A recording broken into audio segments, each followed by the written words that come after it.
के साथ खड़े हुए हैं और इसके बारे में आपको फिक्र करने की जरूरत नहीं है। लेकिन आपने जिस तरह से इस प्रोग्राम को शुरू करते वक्त जो पूरा इंट्रो दिया आपने, सुधांशु जी ने जिस तरह से अपना पूरा वचन जो अपना बयान दिया, और अभी हमारे आरएसएस के जो प्रवक्ता हैं उन्होंने जिस तरह से बताया, मैं समझता हूं कि ये सरकार तो एक ऐसी सरकार है, पहली बार ऐसी सरकार आई है जो मुसलमानों की इतनी हितैषी है, जिसको मुसलमानों की बड़ी चिंता है और मुसलमानों ही के लिए सिर्फ काम कर रही है। ये ऐसी सरकार इससे पहले ना आई थी और न शायद इसके बाद आएगी। मुसलमान इतना प्यारा है हमारे मोदी जी को कि उन्होंने 11 वर्षों में ये इंश्योर कर दिया कि पार्लियामेंट में एक भी मुस्लिम इलेक्ट होके ना आए। उनकी पार्टी से एक मुस्लिम को टिकट नहीं देती भारतीय जनता पार्टी। असेंबलीज में पूरे देश में कम से कम 17-18 असेंबलीज हैं स्टेट्स की, जहां पर एक भी मुस्लिम कैंडिडेट नहीं, मुस्लिम एमएलए नहीं है। भारतीय जनता पार्टी की छोड़िए, दूसरी पार्टियों के भी एमएलए नहीं है। ये स्थिति बन गई है। ये डिसीजन मेकिंग बॉडीज हैं पार्लियामेंट और असेंबलीज, वहां पर कोई प्रतिनिधित्व आप देना नहीं चाहते। मुस्लिम मुक्त आपने सरकार बना दिया है। न आपके पास एक मुस्लिम एमपी है, न कि आपके एलाइज के पास एक मुस्लिम एमपी है। मिनिस्ट्री तो छोड़िए, ये बहुत अच्छा हुआ कि आपने बताया कि अल्पसंख्यक मिनिस्ट्री भी है और उसके कोई मिनिस्टर भी है, रिजवी जी साहब। ये आपने इंफॉर्मेशन दिया है, इसके आपके लिए शुक्रिया आपका अदा करते हैं। ये स्थिति मुसलमानों की जो है, जो इस तरह से बयान किया गया, इतना परसेंट, इतना परसेंट, इतना परसेंट, ये सारे परसेंट जो है ये कागजी परसेंटेज है, जमीन पे हकीकत कुछ और है। तो मुझे बताइए, नहीं, मुझे फिर बताइए अनवर पाशा जी, आरजेडी के मुखिया आप बन सकते हैं क्या? आप तो मुसलमान हैं, आपकी पार्टी बनाती होगी आपको मुखिया। चांस ही नहीं। बन सकते हैं आरजेडी के मुखिया, मुख्यमंत्री के दावेदार? बिल्कुल बन सकते हैं। अच्छा, अरे दावेदार बन सकते हैं, नाविका जी बन नहीं सकते। नाविका जी हमारी कोई भी बन नुमाइंदगी सकता है है पार्टी में, नाविका जी भी बन सकती है। बन सकते हैं।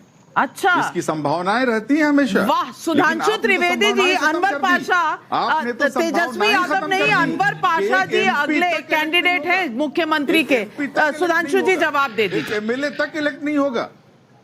नहीं, देखिए अनवर पाशा जी ने अभी मुसलमानों के संभावनाएं भी रहेंगी। तो मैं इनसे पूछना चाहता हूँ, प्रतिनिधित्व खत्म कर, आप तो मुसलमानों के बड़े भारी खिदमतगार हैं ना, तो 545 सीटों में लोकसभा में आपको 20% के हिसाब से 110 मुस्लिम कैंडिडेट जिनको टिकट दिया, और कृपया सूची हमें दे दीजिए, सोशल मीडिया पे पोस्ट कर दीजिए।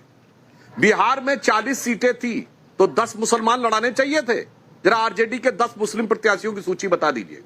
उत्तर प्रदेश में 80 सीटें थी, कांग्रेस और इंडी गठबंधन ने मिलकर 20 मुसलमान दिए क्या? जरा बता दीजिए। दूसरा सबसे बड़ा राज्य आज उत्तर प्रदेश के बाद महाराष्ट्र है। इंडी गठबंधन ने 0, मुझे एक मुसलमान को लोकसभा का टिकट नहीं दिया, एक का टिकट नहीं दिया, एक का। और आके देखिए क्या भाषण देते हैं। और जहां तक माइनॉरिटी की बात है, मैं देश को कहना चाहता हूं, इस माइनॉरिटी खेल के साथ कैसा गोरख धंधा किया गया। कश्मीर के लिए ओपनली कहा जाता था it is a Muslim majority state, और मुस्लिम मेजॉरिटी स्टेट में माइनॉरिटी का स्टेटस मुस्लिमों के पास। कश्मीर वैली में 97% मुसलमान, मगर 97% इज माइनॉरिटी और 3% हिंदू इज मेजॉरिटी। अब आप सुनिए साहब, धुबरी असम में 90% मुसलमान उस लोकसभा में, 90% is minority, 10% is majority. Malappuram Kerala में 70% मुसलमान, 70% is minority, 30% is majority. Wayanad जहां से राहुल गांधी जी सांसद थे, अब प्रियंका गांधी है, 60%। नमस्कार दोस्तों, मैं सुनील और आप देख रहे हैं क्विक रिएक्शन में आप सबका एक बार फिर से स्वागत है। आज का वीडियो होगा सुधांशु त्रिवेदी और आरजेडी के प्रवक्ता के बीच में। इन्होंने तो मुसलमानों को माइनॉरिटी उस जगह पे बना दिया जहाँ पे मुसलमानों की तादाद ज़्यादा है, जैसे कि कश्मीर हो गया, असम हो गया, केरला हो गया, मल्लापुरम हो गया। वहाँ पे तो क्या ये लोग क्या साबित करना चाहते हैं पता नहीं। बोलते हैं कि दूसरे केरला में मुसलमानों का लिटरेसी रेट ज़्यादा है भाई, वो लोग पढ़ते हैं, तुम लोग सारे बम फोड़ने में रहते हो। कहाँ कहाँ से आ जाते हो पता नहीं, पाकिस्तान से भी आ जाते हो तुम लोग मुसलमानों लोग, और यहाँ आके दहशतगर्दी करते रहते हो। क्या मिलता है? इसी हवाले से ये वाला वीडियो होगा। चलिए वीडियो देखते हैं। चैनल पर पहली बार आए तो सब्सक्राइब कीजिए। चलिए वीडियो देखते हैं, मजे लेते हैं। मुसलमान 60% is minority and 40% is majority. Anwar Pasha साहब, जो आप लोगों ने किया, अब हकीकत जानते क्या हो गई है? अब पब्लिक जागरूक हो गई है, वो पढ़ी लिखी हो गई है, आप और मुसलमानों में भी अब जागरूकता आ गई है।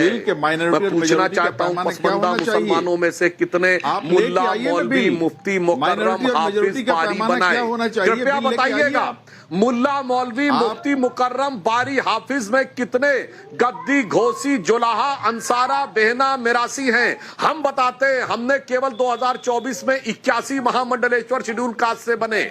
हमारे एक नहीं अनेक हैं। लोकसभा में हमारी साध्वी निरंजन ज्योति महामंडलेश्वर भी थी, मंत्री भी थी। आइए, राज्यसभा में बाल योगी उमेश नाथ वाल्मीकि जाति से हैं, और वो मठाधीश भी हैं। जरा कृपया मुझे बता दीजिए, आपने अपने मुस्लिम भाइयों को कितना दिया है, तो साफ समझ में आ जाएगा। हकीकत यह है कि मुसलमानों के अंदर अभी भी एक तबका है जो मुस्लिम वोट बैंक का होल मैं जवाब देना चाहता हूं, बिल्कुल बन के वो अपने गरीब मुसलमानों की तिजारत करना चाहते। बिल्कुल, और सिखों को ये माइनॉरिटी नहीं मानते, जैनों को ये माइनॉरिटी नहीं मानते, सिर्फ मुसलमानों को। फैज खान भाई, आ रही हूं आपके पास, पर अनवर पाशा आपका काउंटर।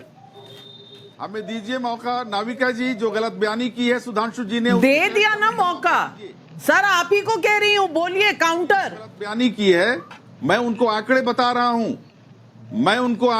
रहा हूं। जो शंकराचार्य हैं उनमें कितने दलित हैं? दलित प्रेसिडेंट को आप मंदिर में नहीं घुसने देते, गंगा जल से साफ करते हैं। आदिवासी प्रेसिडेंट को आप जब उद्घाटन करते हैं नए पार्लियामेंट का, तो उसमें घुसने नहीं देते, क्योंकि अपवित्र हो जाएगा। यह है आपकी मानसिकता। मुसलमानों की तो छोड़िए, नहीं है। आप दलितों और आदिवासियों को जिस तरह से ट्रीट करते हैं, आप राष्ट्रपति जी को इसमें मत घसीटिए। नहीं चलेगा ये सब। आपकी पार्टी, आपकी अलायंस पहले ही बहुत कुछ कह चुकी है। मुझे लगता है इस डिबेट में राष्ट्रपति को घसीटने की जरूरत नहीं है। जो पढ़ा लिखा है, वो आलिम है, वो इमाम बनेगा। आपकी तरह नहीं है कि सिर्फ ब्राह्मण ही बनेगा शंकराचार्य, ब्राह्मण ही बनेगा मठाधीश, ब्राह्मण ही बनेगा पुजारी। चलिए, जामा मस्जिद के कितने इमाम हुए बताइए? दलितों के पास जामा मस्जिद का शाही इमाम तो वंशानुगत बनता है, के पास कोई अधिकार नहीं होगा। 14वीं पीढ़ी है, बोलिए ना। सबसे बड़ी मस्जिद जामा मस्जिद है, बताइए इमाम कितने बने? बताइए कितना इमाम बना है? उन्हीं के बेटे के बेटे का बेटा का बेटा। हमारे यहाँ कोई नहीं बनता महामंडलेश्वर पुजारी, और वहां से लेके शंकराचार्य बेटे का बेटा नहीं, गुरु का शिष्य बनता। बताओ भाई, जामा मस्जिद सबसे बड़ी मस्जिद है, बताइए ना इमाम का आपने नाम लिया, बोलिए। अरे ये सैयद बुखारी के पिताजी इमाम थे, उनके पिताजी अरे वो तो गुरु और शिष्य है। किसके रिश्तेदार हैं?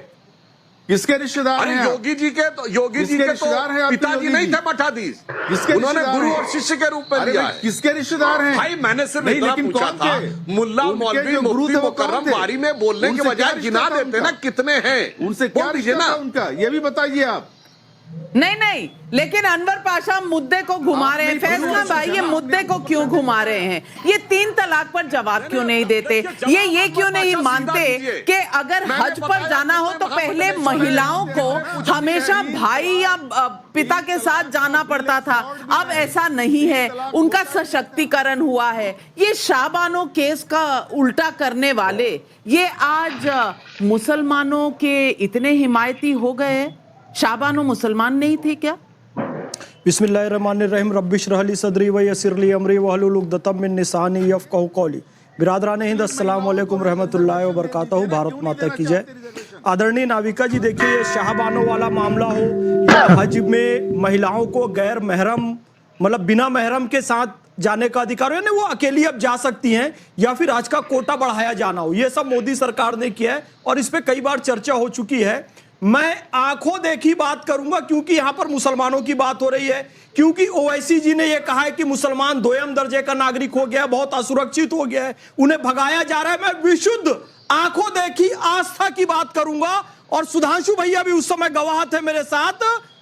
मैं एक शो में बैठा था वहां पर अजमेर दरगाह के जो दीवान साहब हैं, जो कि डायरेक्ट वंशज है ख्वाजा मोइनुद्दीन चिश्ती अजमेरी रहमतुल्लाह अलैह के, वहां पर MIM के प्रवक्ता उनका अपमान कर रहे थे।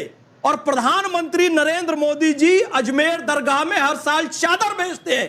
मैं भी मुसलमान हूं, मैं दरगाह वाला मुसलमान हूं, मैं दरगाह पे फूल चादर वाला मुसलमान हूं, मैं सलातो सलाम पढ़ने वाला मुसलमान हूं। लेकिन मैं आपको बताऊं सुधांशु भैया, मैं सऊदी अरब गया ना, तो पैगंबर हजरत मोहम्मद सल्लल्लाहु अलैहि वसल्लम के खानदान के जो लोग हैं उनकी कब्रों पर फूल चादर नहीं चढ़ा सकते, वहां उर्स पाक नहीं कर सकते। लेकिन आज भी 11 साल मोदी सरकार के हो गए हैं, हम अजमेर में हर साल धूमधाम से उर्स मनाते हैं। मुसलमान सऊदी अरब से ज्यादा सुरक्षित भारत में। और दूसरी बात बताऊं सुविधाओं को लेकर, आंखों देखी बात करूंगा, मैं रायपुर से हूं, रायपुर छत्तीसगढ़। सत्य साई संस्थान है वहां पर, सत्य साई संजीवनी संस्थान। पाकिस्तान से वहां छोटे बच्चों को लेकर आया जाता है जिनके हृदय में छेद होता है, उनका इलाज वहां पर होता है। यदि इतना असुरक्षित है मुसलमानों के लिए भारत, तो रोहिंग्या और बांग्लादेश के लोग यहाँ क्यों आते हैं? पाकिस्तान के छोटे छोटे बच्चे सत्य साई संस्थान में रायपुर में मेरे शहर में इलाज कराने आते हैं। और एक भी उदाहरण दे दीजिए कि भारत में असुरक्षित हूं ये बोलकर कोई मुसलमान भारत छोड़कर गया हो, जा ही नहीं सकता। मैं इतना कहना चाहूंगा।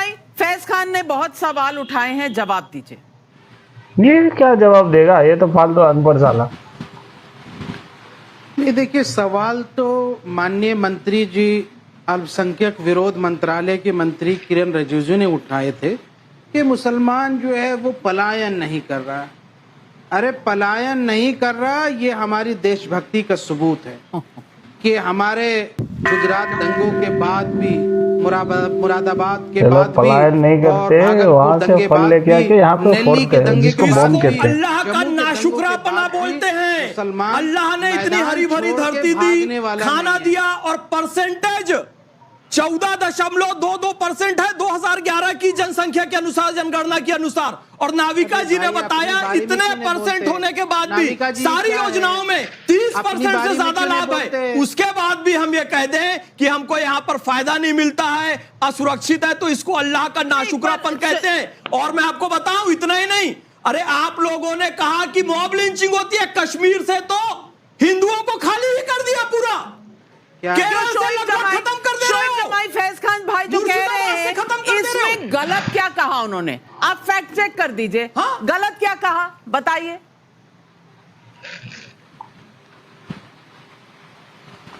अरे मुसलमानों की मादरे वतन है, ये माटी है हमारी, हमारे आबा व अजदाद की ये वतन है, ये बीजेपी का हिंदुस्तान नहीं है, ये हमारे बाप दादाओं अजदाद का है। इसलिए हमने जुल्म सहा भी और भागे भी नहीं, और यहीं बिल्कुल झूठ, बिल्कुल झूठ, कोई जुल्म नहीं हुआ है। जुल्म यदि किया है तो विदेशी लुटेरों ने, और जिनके कारण पाकिस्तान बन गया। 712 मोहम्मद बिन कासिम, 1000 से 1025 महमूद गजनवी, 1191 1192 मोहम्मद गौरी, 1398 तैमूर लंग, 1526 बाबर, 1761 अहमद शाह अब्दाली, हमला किया, हिंदुओं पर जुल्म किया, पाकिस्तान बनवा लिया, बांग्लादेश बनवा लिया। अभी तक कह रहे हैं मुसलमान आपके ऊपर शोएब जमाई बंधक किसे बनाया गया? आप तो मेरे चैनल पर बैठे हैं, जो कहना है कह रहे हैं। चाहूंगा